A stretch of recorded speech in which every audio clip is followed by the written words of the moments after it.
Meus prezados e queridos irmãos, distintos alunos, neste momento eu quero cumprimentar a todos com a graça e a paz de nosso Senhor e Salvador Jesus Cristo. Eu dou graças a Deus por mais uma oportunidade que Ele me concede de poder voltar a comunicar com cada um de vocês. Dessa feita para postar o comentário de mais uma das nossas lições aí da CPAD, deste primeiro trimestre do ano de 2025. Hoje nós temos a lição de número 4, de 26 de janeiro de 2025. O título da lição de hoje é Deus é Triuno. Esse é um dos temas mais difíceis da Bíblia e também um dos mais importantes. Porque aqui, apesar da palavra trindade, ela não aparecer escrita na Bíblia, mas nós podemos perceber que desde o Antigo Testamento até o Novo Testamento, em toda a Bíblia, é inegável a presença da Trindade. Porém, essa é uma doutrina bíblica, como já falei, porém de difícil compreensão. Os cristãos do primeiro século, eles não tinham dificuldade de crer nessa doutrina, porque era uma questão evidente, aceita pela fé. Porém, aí no decorrer do tempo, nós vimos hoje que com a necessidade da sistematização da fé, aí a teologia, etc., surgem então as dificuldades, pois tenta-se explicar algo que está no campo da fé, algo que aparece nas Escrituras, por sinal, mas que está além da compreensão humana, que é como pode um Deus ele ser um, mas ao mesmo tempo ser três pessoas distintas, porém com a mesma natureza, mas cada um tendo a sua identidade. Então eu costumo afirmar que essa é uma doutrina que nós entendemos. Entender aqui, vamos tomar o sentido de aceitar. Entendemos que a Trindade ela está na Bíblia, não há como negar. Então essa é uma doutrina que nós entendemos, ou seja, nós aceitamos pela fé, pela razão divina, pelo Logos divino, mas ela é incompreensível ao Logos humano, à nossa razão. Então, nós entendemos, aceitamos a Trindade, mas nós não podemos compreender, não há como compreender, não há como explicar dentro da lógica do Logos humano, não há como compreender essa doutrina. Porém, nós entendemos pela fé, porque ela é evidente. A apresentação de um Deus que é tri e é uno, que é o título da lição. Deus é tri, ou seja, três, mas é um. Essa é uma doutrina milenar, mesmo dentro de um contexto do surgimento da nação de Israel, que deveria se destacar dentre as demais nações que eram politeístas, daí ser muito focado no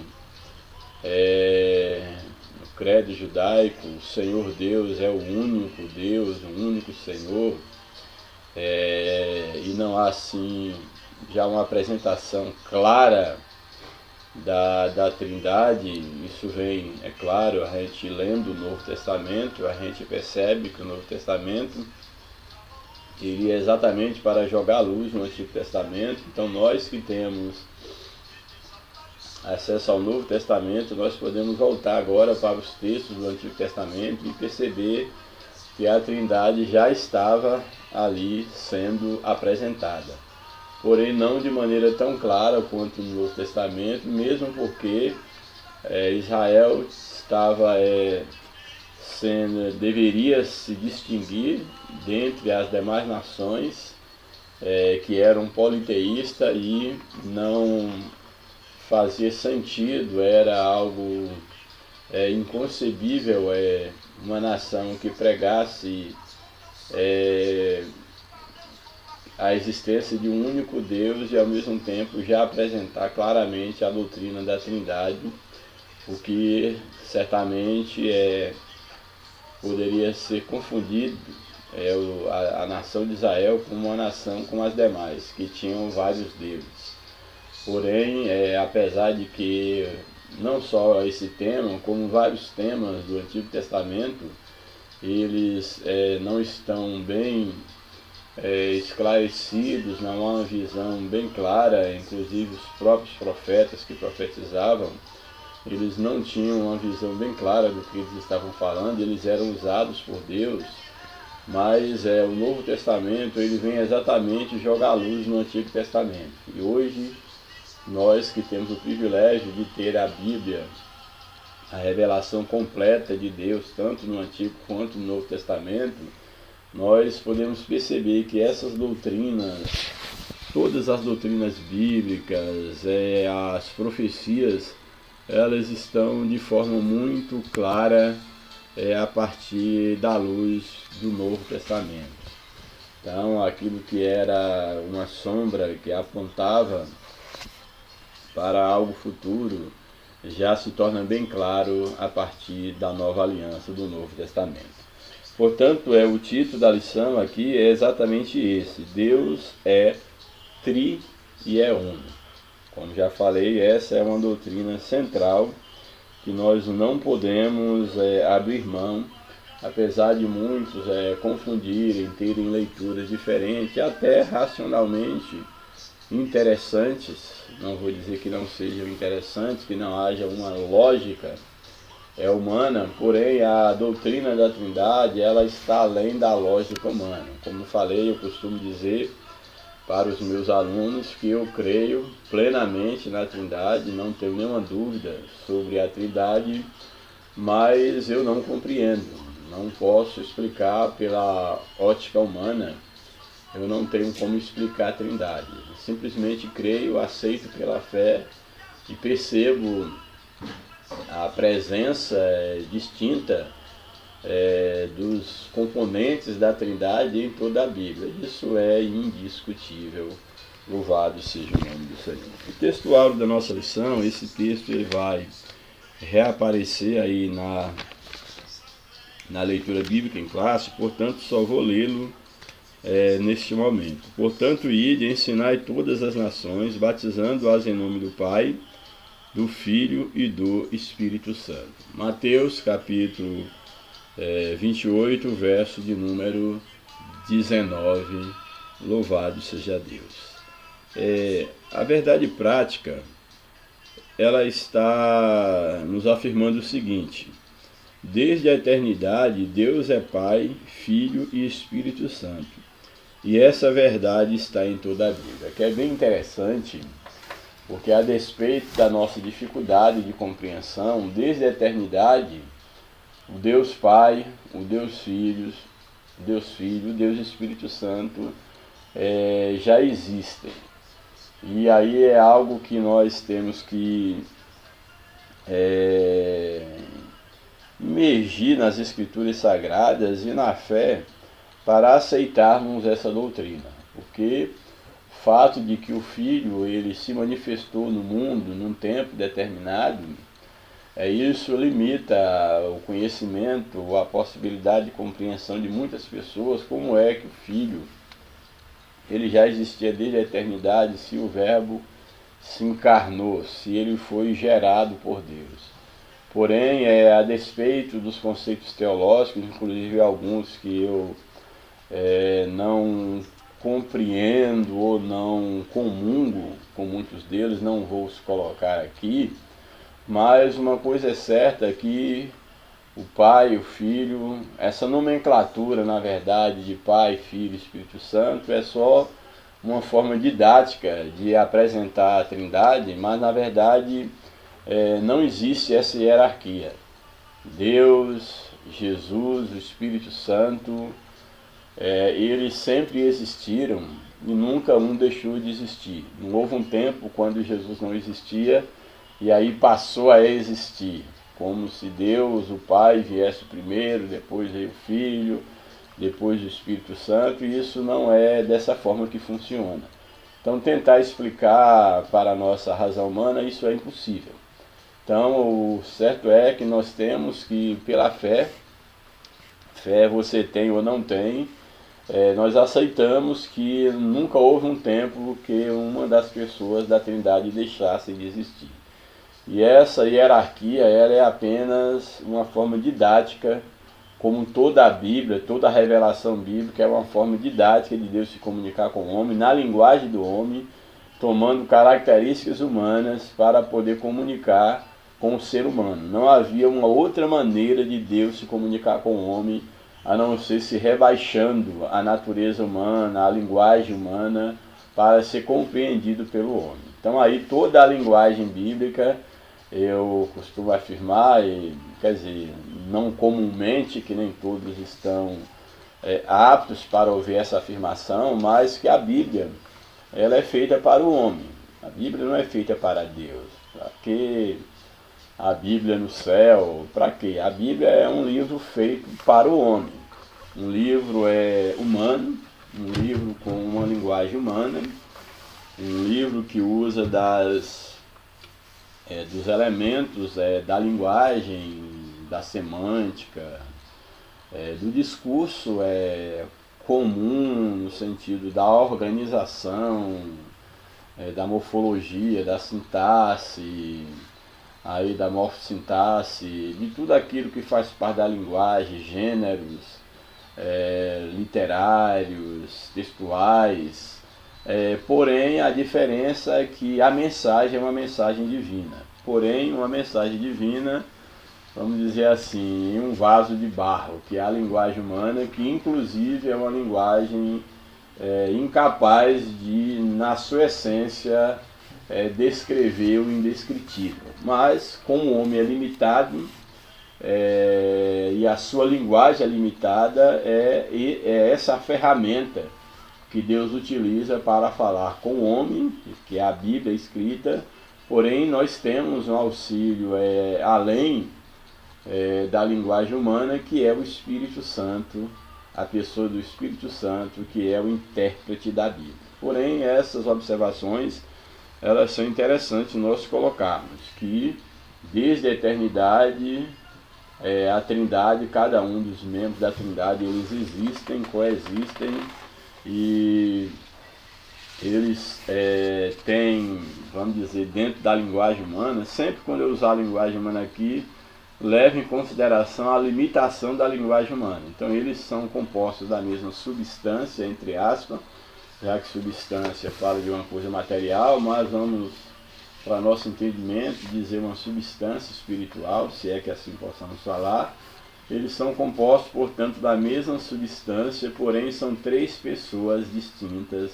Essa é a doutrina da Trindade que eu creio, mesmo não compreendendo dentro da minha razão limitado, meu logos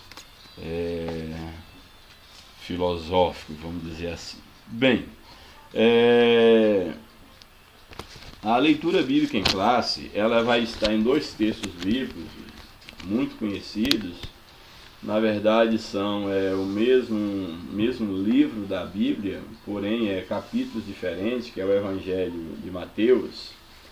Primeiro nós temos aí alguns versos, 3 versos para a nossa reflexão. Mateus capítulo 3, depois 2 versos em Mateus capítulo 28.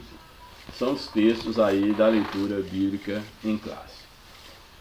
Mateus capítulo 3, verso 15, 16 e 17, nos diz assim: Jesus, porém, respondendo, disse-lhe, aqui Jesus dizendo a João Batista, quando ele procura João Batista para batizar, uma vez que João era o precursor de Cristo, e ele veio pregando o evangelho do arrependimento e batizando como um símbolo da justiça. E Jesus, enquanto homem, ele procura João Batista para ser batizado. E João Batista, ele reconhece que se Jesus um enviado de Deus, e ele, a princípio, ele recusa batizar Jesus, porque ele vê, uma vez que o batismo era um símbolo de arrependimento, de morte para o mundo, para o pecado, ele não vê em Jesus a necessidade de que ele passasse por aquele ritual. Porém, Jesus diz para João Batista que era necessário que ele cumprisse toda a justiça de Deus, uma vez que ele, como homem, veio exatamente para isso. Aí é que está esse contexto desses versos que nós estamos vendo. Então Jesus, porém, respondeu e disse a João Batista: deixa por agora, porque assim nos convém cumprir toda a justiça. Então ele o permitiu. João permite o batismo de Jesus. Verso 16. E sendo Jesus batizado, saiu logo da água. Eu acho bem interessante, eu já li esse texto várias vezes, mas nunca parei para me deter, assim, refletir nessa expressão saiu logo da água. Eu acho bem interessante, porque uma vez que o batismo fala do sepultamento para o mundo, e quando ali você é emergido na água, você é sepultado, quando você levanta, você é o símbolo daquilo que já aconteceu no seu interior, uma nova criatura. Pelo menos deveria ser essa noção, o conhecimento, a motivação para aqueles que buscam o batismo, estarem conscientes de que já houve uma obra espiritual na sua vida, de que ele já morreu para o mundo e já ressuscitou para Cristo, e que o batismo vai ser esse símbolo, essa representação daquilo que já aconteceu na sua vida. Mas infelizmente muitos batizam-se nas águas por uma mera formalidade, ou acham que o batismo em si lhes dá a vida eterna. O batismo em si não salva ninguém, o batismo não salva, mas ele deveria ser buscado por pessoas que já sejam salvas. Então, voltando aqui ao texto, então como o batismo ele simboliza a imersão, ele simboliza o estar morrendo, sendo enterrado para o pecado, para o mundo, e ao sair da água, ao ser levantado da água, simboliza a nova vida. Eu achei aqui bem interessante, me chamou a atenção o fato de que Jesus, sendo batizado, saiu logo da água, ou seja, ele não ficou na água quando foi batizado, ele saiu logo, ou seja, já ressuscitou. Essa é a ideia, entendeu? Já que o batismo, ser imerso, a imersão seria o símbolo da morte para o mundo, a sepultura, o sepultado do pecado, ele ressuscita logo, ele sai logo da água. Eu achei bastante interessante. Então, sendo Jesus batizado, saiu logo da água para a vida, simbolizando isso. E aí é interessante a sequência do texto que diz que eis que se lhe abriram os céus. Aí os céus se abrindo fala exatamente sobre a aprovação de Deus, sobre um reconhecimento dos céus, um testemunho sobre quem era Jesus, sobre a divindade de Jesus. Esse é o sentido do texto.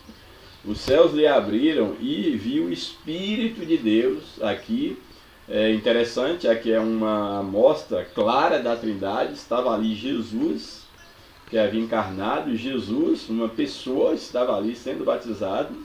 Agora o céu se abre e o Espírito de Deus, uma outra pessoa, o Espírito Santo, muitas vezes na Bíblia é chamado Espírito de Deus, o Espírito de Cristo. Então agora vem o Espírito de Deus descendo como um pombo. Não é uma pomba o Espírito Santo, é a forma como ele se materializou para que as pessoas vissem ali, foi como uma pomba. João Batista percebeu isso, esse sinal, que era uma profecia. Então o Espírito ali então desce, uma segunda pessoa, vindo sobre ele. O verso 17, eis que uma voz dos céus dizia. Essa voz é da terceira pessoa, que é o Pai. Então aqui está de uma forma bem clara, Jesus saindo da água, o Espírito Santo descendo sobre ele e a voz do Pai falando naquele momento. Claramente a Trindade. Eis que a voz do céu dizia: este é o meu Filho amado. Aqui Jesus materializado como Filho de Deus. Esse é o meu Filho amado em quem me compraz, ou seja, em quem eu tenho prazer. Ele veio exatamente para me dar prazer, para cumprir com a promessa de redenção da humanidade perdida. Aqui é Deus e Espírito Santo comunicando com Jesus, dando a aprovação da sua divindade e a aprovação do seu ministério, da sua encarnação. E aí o outro capítulo é Mateus 28, o verso de número 19 e 20, que é um texto muito conhecido dos cristãos, que fala exatamente sobre a grande comissão, ou seja, a ordem que Jesus dá a seus discípulos para poder evangelizar, pregar o evangelho a toda criatura. Então, Mateus capítulo 28, verso 19 e verso 20. Verso 19 diz assim: portanto, ide, ensinai todas as nações, batizando-as em nome do Pai, do Filho e do Espírito Santo. Aqui Jesus, pós-ressurreição, perto de ser assunto aos céus, ele aparece aos seus discípulos e dá ordem para eles que eles deveriam ir evangelizar, pregar o evangelho a todas as nações. Então essa era uma ordem, eles deveriam sair, o ato de ir evangelizar, e depois, ao ir evangelizar, deveria ensinar, que faz menção o ir ao ato de evangelizar, o ensinar o ato do discipulado, e o batismo como sendo essa confirmação das pessoas que já foram alcançadas, já foram instruídas, que já receberam uma nova vida, um novo nascimento. Então, ide, ensinai a todas as nações e as batize em nome do Pai, aqui está uma pessoa da Trindade, em nome do Filho, uma outra pessoa, e em nome do Espírito Santo. Então aqui, por mais que seja incompreensível a triunidade de Deus, um Deus triúnico, o triuno, mas aqui nós vemos que aqui há uma citação, vamos dizer assim, uma autorização para o serviço da igreja em nome de três pessoas distintas. Aqui não faz sentido citar essas três pessoas, inclusive com letra maiúscula, nome próprio. Não faz sentido se isso se tratasse de uma única pessoa. Portanto, aqui a doutrina da Trindade ela está aqui de uma forma muito clara. Aqui não se trata de um unicismo, de uma pessoa manifestando em três etapas diferentes, como pregam os unicistas, porque aqui não é eventos em épocas diferentes, para dizer, não, aqui manifestou como Pai, manifestou como Filho, manifestou como Espírito Santo. Aqui, ao mesmo tempo, está tendo uma autorização invocando as três pessoas ao mesmo tempo, e não são três manifestações de uma mesma pessoa, como prega os unicistas, e nem como os unitaristas que pregam apenas Deus, Pai como sendo Deus, apenas um único Deus, uma unidade. Porque aqui está dando a ordem que é em nome do Pai, uma pessoa, do Filho, outra pessoa, e do Espírito Santo, outra pessoa. Essa é a ordem da grande comissão. Portanto, ide, ensinai todas as nações, batizando-as em nome do Pai, do Filho e do Espírito Santo, verso 20, ensinando-as a guardar todas as coisas que eu vos tenho mandado. Jesus dizendo que eles deveriam ensinar as nações para que elas fizessem, aqueles que abraçassem, fossem alcançados pelo Evangelho, fizessem exatamente aquilo que Jesus havia ensinado os seus discípulos a fazerem. Que essa deveria ser a mesma mensagem. Então, o Evangelho que os discípulos iriam pregar não era o Evangelho dos discípulos, era o Evangelho que eles haviam recebido do próprio Cristo. O próprio apóstolo Paulo, ele diz que o que ele recebia do Senhor era o que ele entregava à igreja. Então nós, como servos do Senhor, como igreja do Senhor, nós temos que ter um cuidado que nós não estejamos pregando um outro evangelho, que nós não estejamos ocupados em criar um evangelho que esteja atinado com a realidade atual, ressignificar a Bíblia, ressignificar o evangelho. Uma coisa é a aplicação da mensagem bíblica que foi dada dentro de um contexto cultural, dentro de uma linguagem da época, e você trazer uma aplicação para o tempo atual. Mas querer desmerecer como se o evangelho estivesse ultrapassado e é necessário um novo evangelho para um novo povo, uma nova cultura, para o homem pós-moderno, século XXI, isso é um erro crasso, isso é algo maligno, uma doutrina maligna, de que se pregue outro evangelho, como infelizmente muitos têm feito.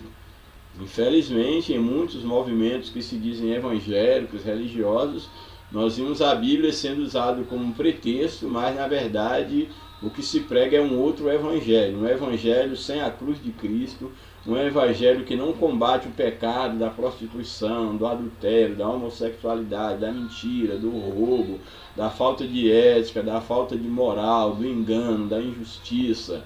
Um outro evangelho que venha ao encontro daquilo que as pessoas buscam. Na verdade, o evangelho ele é um evangelho de confronto, o evangelho é um evangelho de cruz. O evangelho, ninguém deve procurar e vir para o evangelho porque ali ele se encaixa bem, porque ali ele vai encontrar aquilo que ele já tem lá fora. O evangelho, a mensagem do evangelho, o verdadeiro cristianismo, a verdadeira mensagem cristã não é para acomodar as pessoas, para elas fazerem uma transição passiva ou uma transição confortável de um ambiente religioso para o outro. Não. A mensagem do evangelho continua sendo a mensagem de Cristo, a mensagem dos apóstolos, a mensagem do arrependimento, do negar-se a si mesmo, do tomar a sua cruz e seguir. O pecado, ele é pecado. A moral divina, ela é absoluta. Então Deus, ele aborrece o pecado, ele odeia o pecado. E a Bíblia diz que aqueles que amam a Deus devem odiar o pecado. Então essa é a mensagem do evangelho. Essa é a mensagem que Jesus diz: olha, preguem, ensinem as nações a guardarem tudo o que eu vos tenho ordenado. Temos lá o capítulo 5, 6 e 7, por exemplo, de Mateus. Temos lá a teologia de Jesus, que é o Sermão do Monte, ele exatamente trazendo ensinamentos como deveria ser a vida da igreja. Portanto, toda a mensagem que Jesus pregou, e muito do que ele falou não foi escrito, porque não teria livros para caberem tudo aquilo que Jesus ensinou. Essa é a mensagem que Jesus ordena aos seus discípulos, que nós, igreja da atualidade, temos também a obrigação de pregar apenas a mensagem do evangelho. De nada adianta as pessoas quererem modificar o evangelho e trazer uma mensagem que não confronte ninguém. Temos pessoas que estão vindo para as igrejas e não estão sendo confrontadas em nada. Elas vêm, se acomodam, se tornam amigos dos crentes, amigos do evangelho, entre aspas, mas elas não são confrontadas para uma mudança. Então isso é muito perigoso, porque o evangelho é um evangelho de confronto. Se você diz ter abraçado a fé, ou sido alcançado por Cristo, mas não houve nenhuma mudança de vida, você continua exatamente do jeito que você está, você tem que rever a sua conversão. Será que você foi convencido pelo evangelho ou foi de fato convertido por Cristo? Você experimentou o novo nascimento? Você deve perguntar para você: o que é evangelho? É confronto. Evangelho é confronto, é renúncia, é nascer de novo, é uma obra do Espírito Santo, que inclusive a religião, ela não pode operar na vida de ninguém. Religião não pode transformar o homem. Somente Cristo. É necessário que você tenha um encontro com Cristo, que você seja crucificado com Cristo e permaneça crucificado com Cristo. Você não deve descer da cruz, porque você, permanecendo crucificado com Cristo, você terá a garantia que também você ressuscitará com Cristo em termos espirituais. É claro, quando da vinda de Cristo, seja estando você morto fisicamente, tendo a ressurreição para a vida eterna, ou sendo transformado caso você seja vivo fisicamente. Mas é necessário que você nasça de novo. E nascer de novo é estar crucificado com Cristo. Bem, o primeiro tópico da lição nos apresenta o seguinte: como a Bíblia apresenta a Santíssima Trindade, essa doutrina. Primeiro subtópico: a Trindade e o monoteísmo judaico-cristão. Então, como relaciona a Trindade e o judaísmo cristão como uma religião monoteísta? As Escrituras ensinam que o Deus de Israel, revelado nas Escrituras dos judeus, é o mesmo Deus do Novo Testamento. Então não são deuses diferentes. O Deus do Antigo, o Deus de Israel, é o mesmo Deus da Igreja do Novo Testamento. Aí vem aqui os itens dentro desse subtópico. A letra A. Cada uma das três pessoas é chamada de Deus. Então, são três pessoas, cada uma é chamada de Deus, porque a essência, a substância, entre aspas, é Deus.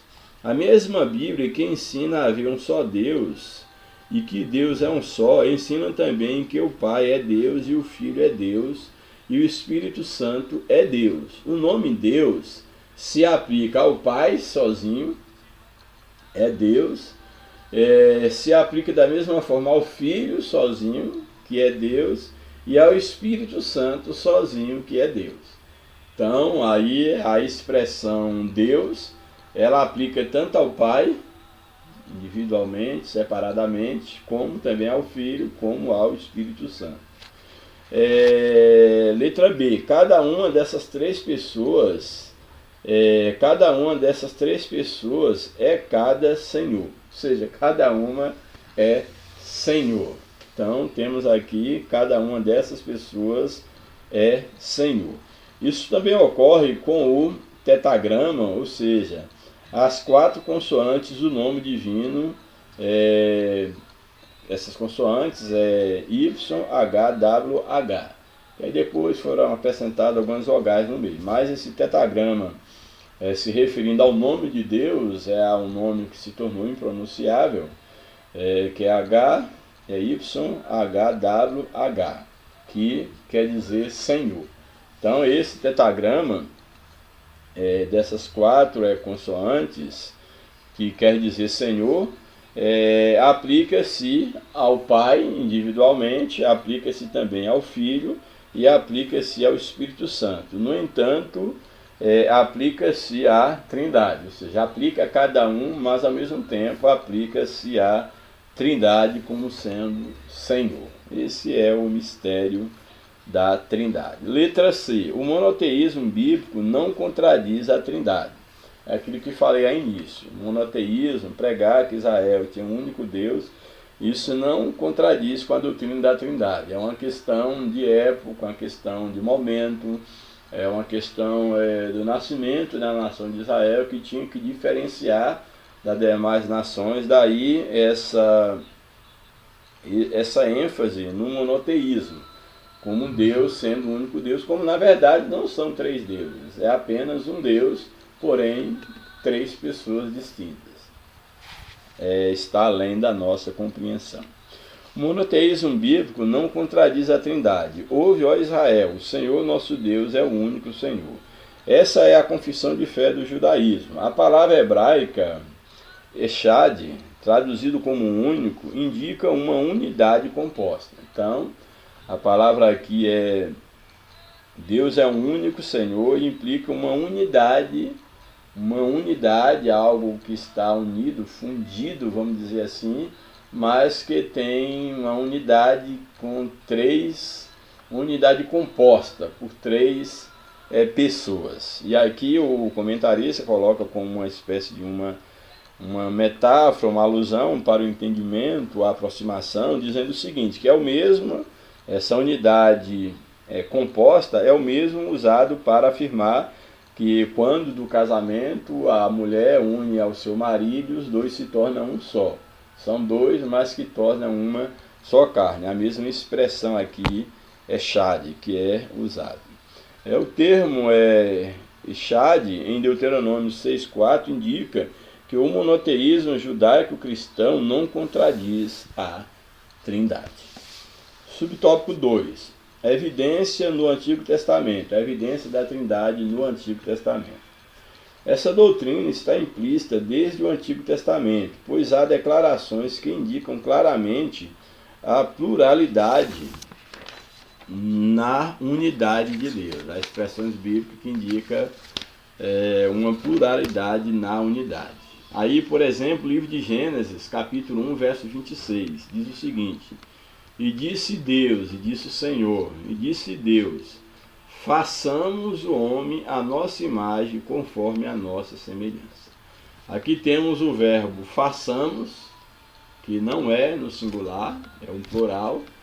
Façamos, essa expressão, é necessário que haja pelo menos duas pessoas. Então aqui é uma marca de que havia mais de uma pessoa, há mais de uma pessoa na divindade. Portanto, façamos, e a Bíblia vai deixando paulatinamente, isso vai ficando claro na Bíblia, que se refere a três pessoas, ao Deus Pai, ao Filho e ao Espírito Santo. Portanto, façamos o homem a nossa, uma outra referência ao plural, nossa imagem, e depois a nossa semelhança. São expressões que deixam claro que há mais de uma pessoa. Uma outra expressão, em Gênesis 3:22, disse o Senhor Deus, eis que o homem é como um de nós. Então aqui há um concílio, uma conversa entre a Trindade, quando é do pecado do homem, a Trindade reúne e diz, olha, o homem é como um de nós. Então aqui é uma conversa entre a Trindade, é uma amostra da Trindade. Gênesis 11, 6 e 7 nos diz o seguinte: E o Senhor disse, eia, desçamos, no plural, confundamos ali a sua língua, para que não entenda um a língua do outro. Aqui é o episódio lá da Torre de Babel, quando os homens queriam desobedecer a Deus, a ordem divina era que espalhasse, enchesse a terra, e eles queriam juntar num lugar só para construir uma cidade, se tornarem fortes, fazer uma torre que tocasse os céus. E não para por aí. Em Isaías 63, 8 a 14, o Espírito aparece alternadamente como Yahvé, o Espírito Santo, aqui uma referência ao Espírito Santo, como Yahvé, como sendo Deus, essa outra pessoa da Trindade. E também o Espírito Santo aparece como o anjo de sua face, uma expressão a Deus, referindo aqui à pessoa do Espírito Santo. Terceiro subtópico, revelada no Novo Testamento. A Trindade é revelada no Novo Testamento. Aqui a gente vai ler algumas partes aqui, porque o Novo Testamento, como falei, joga uma luz no Antigo Testamento, e a Trindade já é apresentada de uma maneira bem mais clara. A Trindade bíblica, ou seja, a Trindade em si mesma, pregada pelos cristãos, consiste em um só Deus que subsiste eternamente em três pessoas distintas, não três manifestações. Letra A, a Trindade em si mesma. A base bíblica da Trindade salta à vista de qualquer leitor do Novo Testamento, a começar pela Grande Comissão. Pela Grande Comissão, que nós já vimos, mas vale a pena nós ler, salta às vistas aí a realidade da Trindade no Novo Testamento. Ao qualquer leitor atento da Bíblia, eles vão perceber que a mensagem da Trindade, ela salta à vista. Mateus 28, 19 diz o seguinte: portanto, vão e façam discípulos de todas as nações, batizando-as em nome do Pai, uma pessoa, do Filho, outra pessoa, e do Espírito Santo, outra pessoa. Portanto, aí está de uma forma bem clara a presença da Trindade aí na Grande Comissão.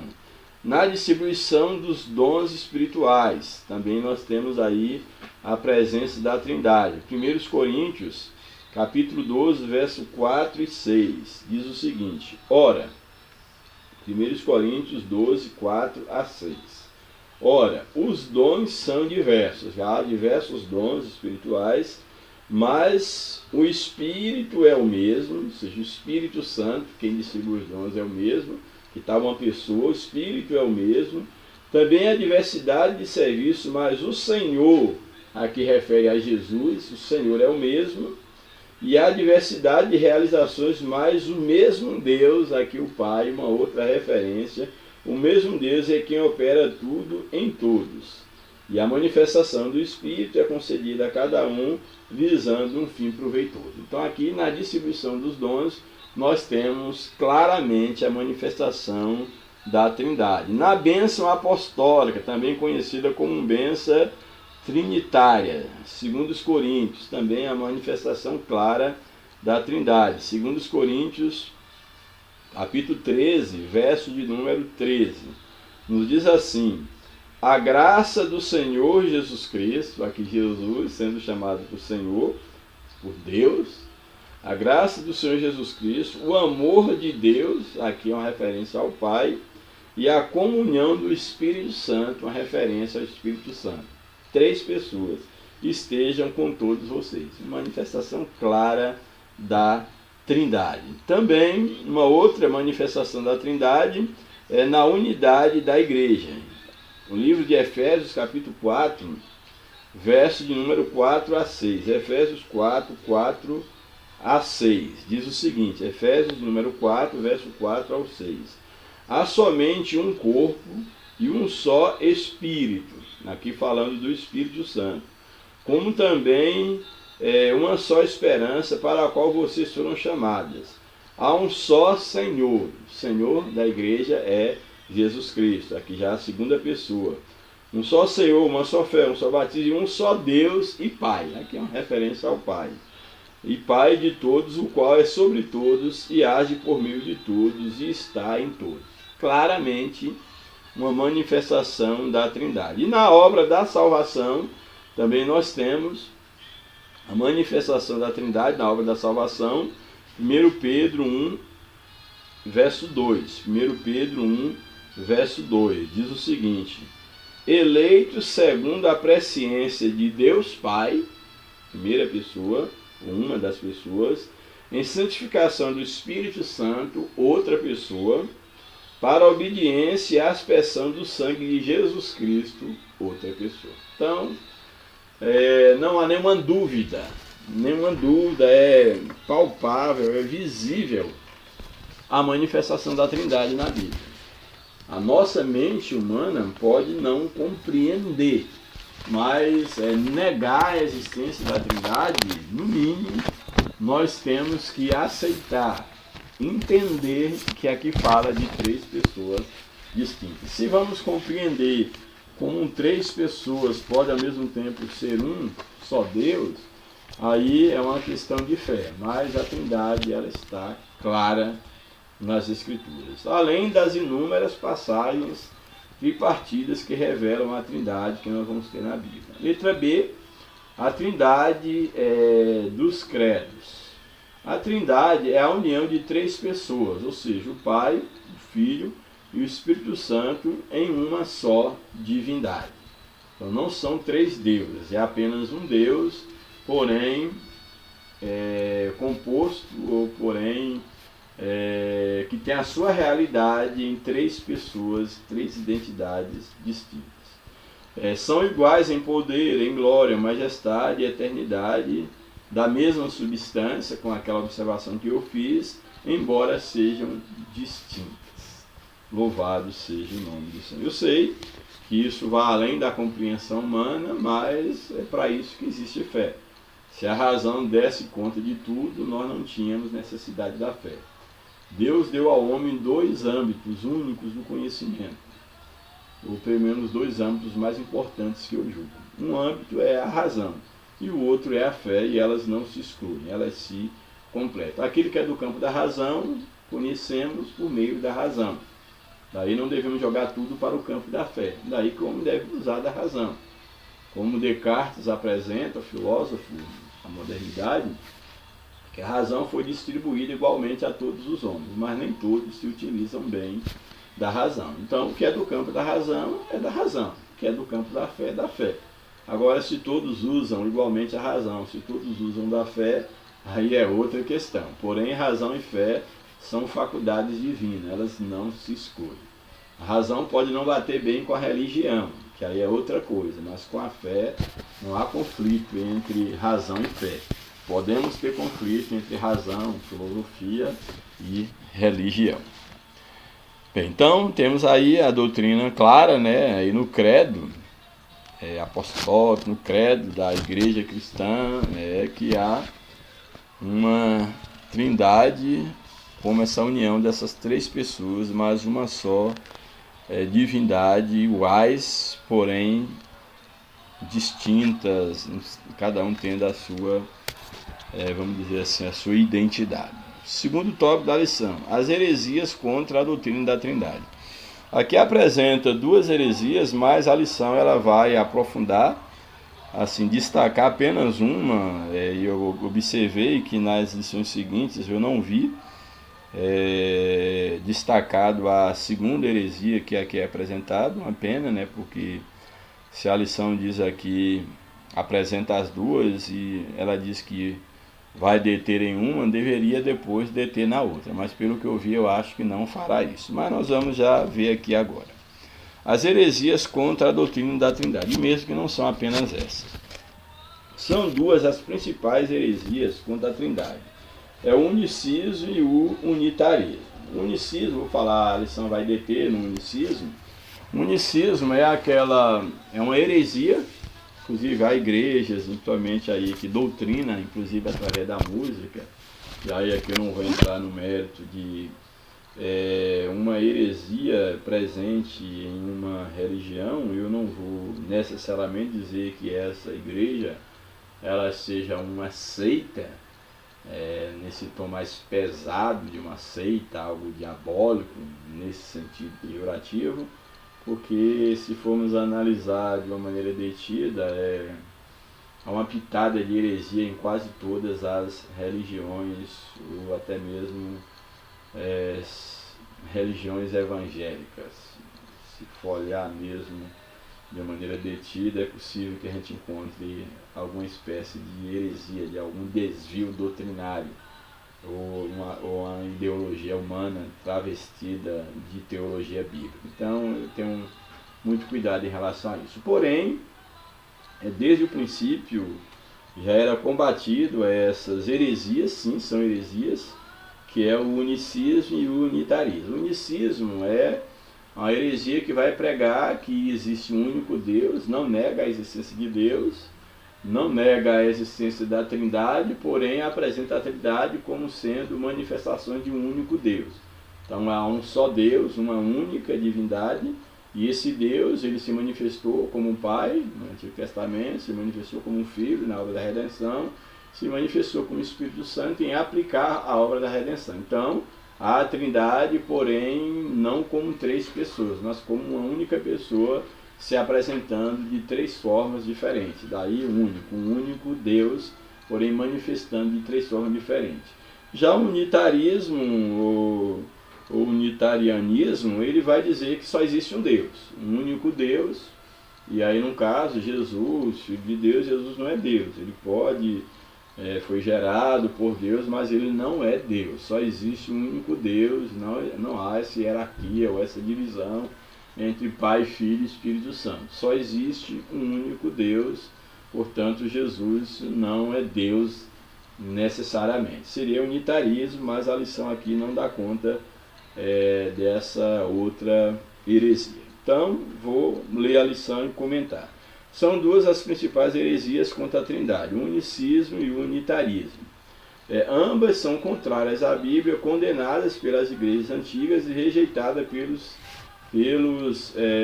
principais ramos do cristianismo. Nessa lição trataremos do unicismo, que é o que a lição se propõe a tratar do unicismo. O unicismo, primeiro subtópico. Esse movimento, desde a sua origem no século III, portanto ainda ali nos primeiros 3 séculos da igreja, desde o século III é conhecida como um nome, que há vários nomes dados ao unicismo, a essa heresia, conhecido também como monarquianismo, modalismo, pacianismo, sabelianismo. Os principais heresiarcas representantes desse movimento do unicismo foram Noeto, Práxias e Sabélio. O unicismo não nega a deidade absoluta do Filho e nem do Espírito Santo. Não nega que sejam Deus, nem o Filho, nem o Espírito Santo, mas negam a Trindade, pois confundem as pessoas. Ou seja, não vai negar, como aqui o comentarista coloca, que eles não negam a deidade absoluta nem do Filho e nem do Espírito Santo. Não nega que eles não sejam Deus. Tanto o Filho quanto o Espírito Santo são Deus, porém o problema está na confusão das pessoas. Eles não creem que sejam pessoas distintas, mas sejam uma única pessoa. Deus é Deus, Espírito Santo é Deus, Jesus é Deus, mas são manifestações de um único Deus. Então o problema está na negação das pessoas, confundem-se as pessoas. Esse é o erro do unicismo, que inclusive é uma, vamos dizer assim, uma ideologia ou uma heresia que, olhando pelo lado da razão humana, ela é bastante plausível. Confesso que é bastante plausível, inclusive traz até um conforto para aqueles que querem entender a Trindade apenas usando da razão humana. Traz um conforto, uma lógica em dizer, não, é um Deus só que manifestou de 3 maneiras diferentes. É uma lógica que, inclusive, eu acho bastante razoável. Mas aqui eu estou dizendo, eu acho só enquanto um pensador. Enquanto usando da razão humana, para mim seria uma das ideologias mais razoáveis. Seria, vamos dizer assim, a heresia mais razoável, fácil de compreender e que levaria muitas pessoas após si. Mas eu sei que não é isso que a Bíblia fala. A minha razão humana vê uma lógica, um conforto em aceitar o unicismo, mas o meu espírito, a minha fé, o meu conhecimento bíblico percebe que a apresentação da Trindade enquanto 3 pessoas distintas na Bíblia, isso também é inegável. Nós já vimos aí referências de sobra, mesmo que isso tem que ser aceito pela fé, mas nós somos chamados para viver pela fé e não por vista. Por vista, aquilo que compete a nós. Então, eu não vou ser assim, eu não vou ser hipócrita, eu não vou ser leviano em dizer que o unicismo seria uma heresia ou uma ideologia sem lógica, porque não é sem lógica, ela tem muita lógica, mas nós não vivemos dentro do âmbito apenas da lógica humana. Nós temos a lógica, o logos divino, que é a fé. E a Bíblia, ela nos apresenta a Trindade como sendo 3 pessoas distintas, e não a manifestação de uma única pessoa. Portanto, essa observação eu julgo interessante. A Bíblia ensina o monoteísmo, ou seja, a existência de um só e único Deus, eternamente subsistente, porém em 3 pessoas distintas, como nós já falamos. É como afirma o nosso credo em nossa declaração de fé. Na maioria das igrejas verdadeiramente cristãs, elas vão no seu credo de fé, vão apresentar aí a Trindade. A maioria das igrejas que a gente conhece aí, históricas, Assembleia, Batista, Presbiterianas, elas vão de fato afirmar, a igreja primitiva, de fato, a existência da Trindade. Essa é uma doutrina bíblica. Subtópico 2, a verdade bíblica. Ninguém no mundo chega à conclusão unicista simplesmente pela leitura da Bíblia. Pelo contrário, então, pela leitura da Bíblia, você não tem base para o unicismo. Não tem. Pelo uso da razão, da lógica humana, sim, você pode, como falei, é lógico.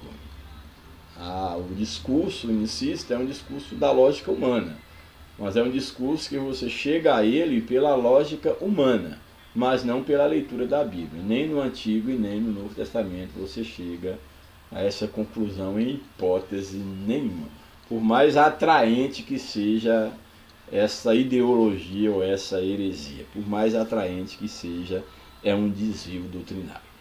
Bem, então, ninguém no mundo chega à conclusão unicista simplesmente pela leitura da Bíblia.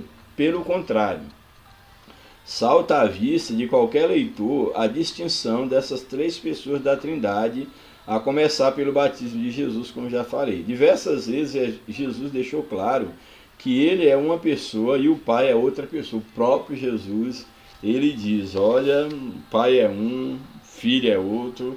Isso em diversos momentos na Bíblia, isso não há como negar essa verdade, entendeu? Encontrada na Bíblia, que inclusive é o próprio Jesus, ele vai deixar bem claro essas expressões. Vou ler aqui, não estava aqui no plano de ler, mas vamos ver aqui o que nos diz João, capítulo 8. João, capítulo 8, versos 16 e 17. João 8, 16 e 17. Louvado seja o nome do Senhor para sempre. João 8, 16 e 17. Diz assim: E se eu julgo, o meu juízo é verdadeiro, porque não sou eu quem julgo, mas eu e o Pai. Pessoas distintas. Eu e o Pai que me enviou. Aqui é o verso 8 que é proposto para a leitura. João capítulo 8, o verso de número 16. Então aqui já é uma expressão clara. O verso 17 também diz: também na lei de vocês está escrito que o testemunho de duas pessoas é verdade, ou é verdadeiro. Aqui duas pessoas, está falando do Pai e do Filho como pessoas distintas. Então há essas passagens bíblicas, eu não vou lê-las todas, mas existem muitos textos bíblicos que estão apontando para essa realidade. Aí João 17,3 diz o seguinte: E a vida eterna é essa, que conheçam a ti, Jesus falando, como o único Deus verdadeiro, e a Jesus Cristo a quem enviaste. Então aqui é bem distinta aqui as pessoas, a verdade bíblica sobre a Trindade. O próprio Jesus, ele distingue muito bem que ele é um, o Pai é outro. Quando ele vai assumir ao céu, ele diz: eu vou enviar outro Consolador, que é o Espírito Santo. Então isso não tem lá em João 14. Não tem como negar a doutrina da Trindade. Não é uma invenção de igreja, não é uma invenção. É uma realidade bíblica, é uma doutrina bíblica. Louvado seja o nome de Jesus. Então ele mesmo, Jesus, ele vai falar sobre isso. Embora sejam eles o mesmo Deus, com frequência ele se dirigia ao Pai como outra pessoa. Também nos seus discursos, na oração sacerdotal, em João 17, trata-se de um relacionamento do tipo eu, tu e ele, dividindo as pessoas, ou seja, individualizando. Quando Jesus anuncia a vinda do Consolador, ele emprega a terceira pessoa. Aí João, por exemplo, falando do Espírito Santo, João 14, fechei aqui, não era para ter fechado. João de número 14 vai aí individualizar exatamente, aí no caso, a pessoa da Trindade, o Espírito Santo como uma pessoa. João 14, 16 e 26. João 14, 16 e 26. Olha o que nos diz aqui a palavra de Deus. João 14, 16 e 26. Verso 16. E eu pedirei ao Pai, Jesus falando do Pai, uma outra pessoa, e ele vos dará outro Consolador, aqui com letra maiúscula, que é outra pessoa, para estar no lugar dele. Ele era uma pessoa, tinha que vir também uma pessoa, e não uma força ativa, como diz aí os testemunhos de Jeová. E ele enviará um outro Consolador, a fim de que estejam com vocês para sempre. É o Espírito da verdade, que é o Espírito Santo. O Espírito da verdade que o mundo não pode receber, porque não o vê, nem o conhece. Vocês o conhecem, porque ele habita em vocês e estará em vocês. Então aqui está muito claro que também o Espírito Santo é Deus, essa outra pessoa que compõe aí a Trindade. A Bíblia ensina que Jesus é o Filho do Pai e não o próprio Pai. Isso significa que não pode ser o próprio Pai do mesmo Filho. Jesus é o Filho, não o Pai. dentro dessa apresentação da sua obra em relação à humanidade. Por fim, o último tópico da lição, unicismo, uma heresia antiga na atualidade. Então, o unicismo é uma heresia antiga, porém presente na atualidade. Primeiro subtópico, o problema. Na atualidade, existem alguns movimentos evangélicos pentecostais que são unicistas e ensinam a respeito de um Deus diferente, que não é trino. De forma sutil e por meio da música, esses unicistas ensinam esse desvio doutrinário sobre Deus. Interessante é que eu não vou estar citando o nome, mas existe de fato uma denominação unicista muito conhecida e que propaga muito a ideia unicista através de suas músicas, inclusive músicas cantadas por muitas igrejas. Eu não vou dizer assim que a mensagem pregada por essas igrejas, a mensagem do Evangelho seja inválida, não vou dizer, é um erro doutrinário, sim. As músicas, elas são unicistas, são músicas belas, mas que prega essa leitura, não negando a Trindade, mas como um Deus, uma única pessoa manifestada em três formas. Então isso, a princípio pode parecer inofensível, mas é uma doutrina errada. É uma doutrina errada, é um desvio doutrinário.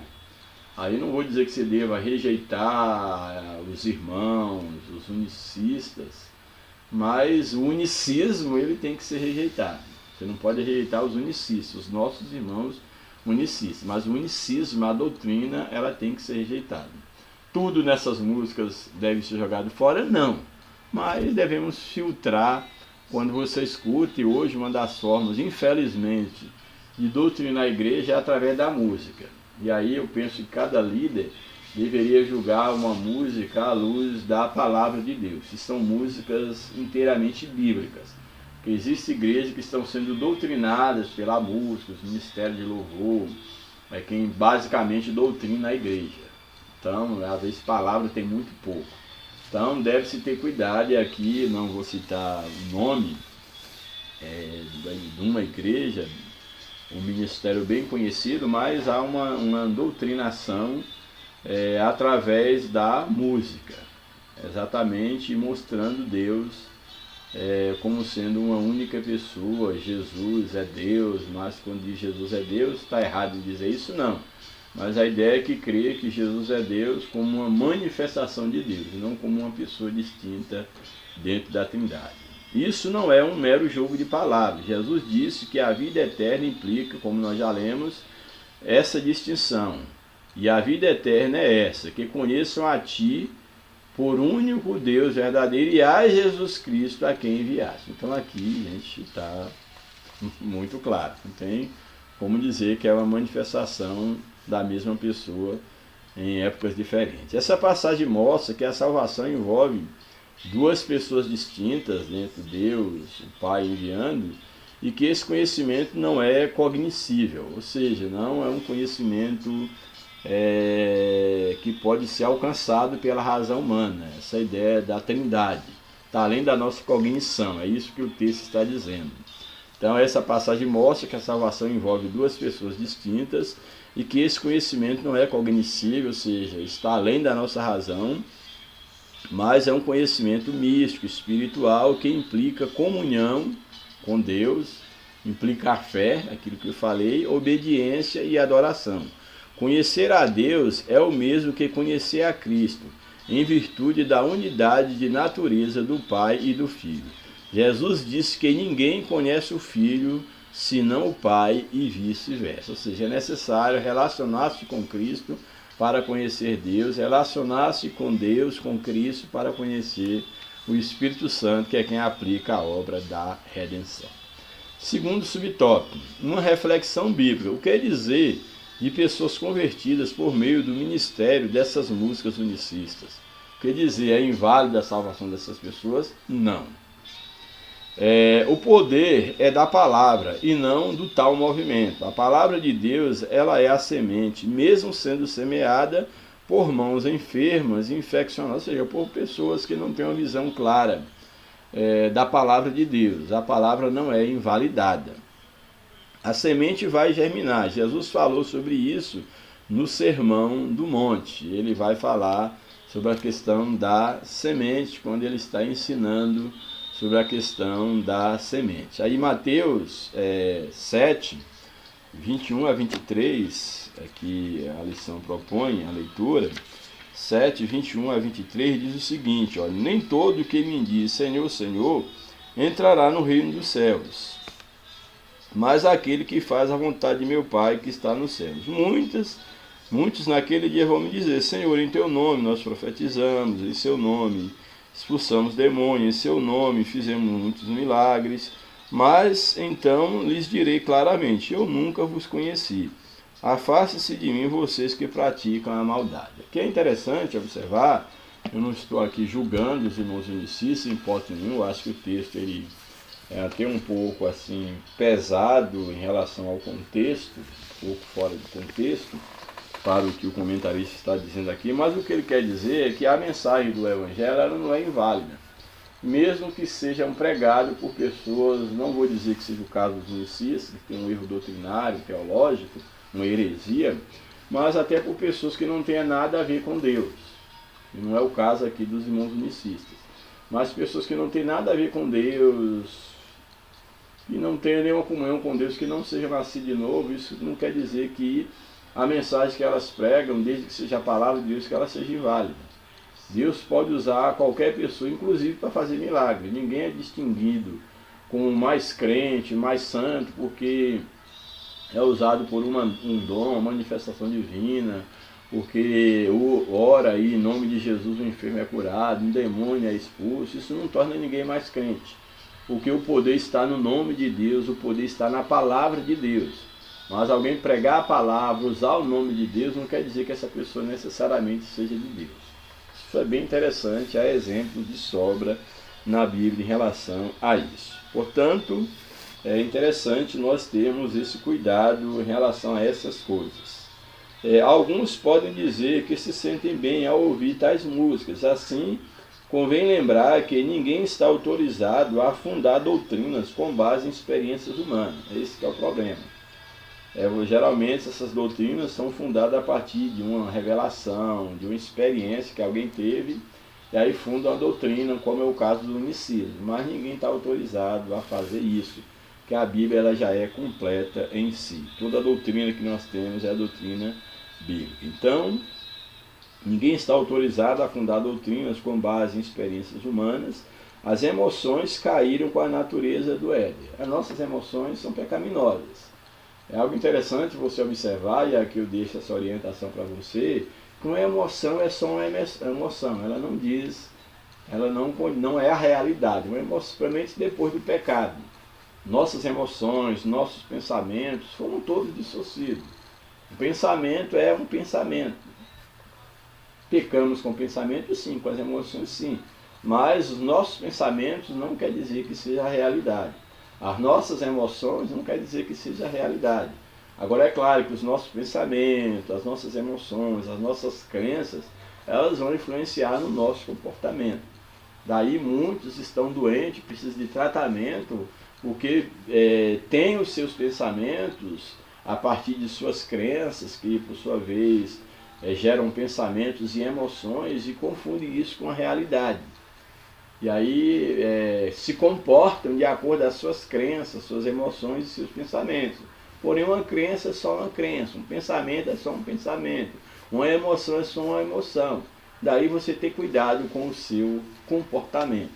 Muitos estão enfrentando problemas emocionais, espirituais, porque pensam que uma crença é verdade, um pensamento é a verdade, uma emoção é a verdade. Mas emoção é apenas emoção, pensamento é apenas emoção, uma crença é apenas uma crença.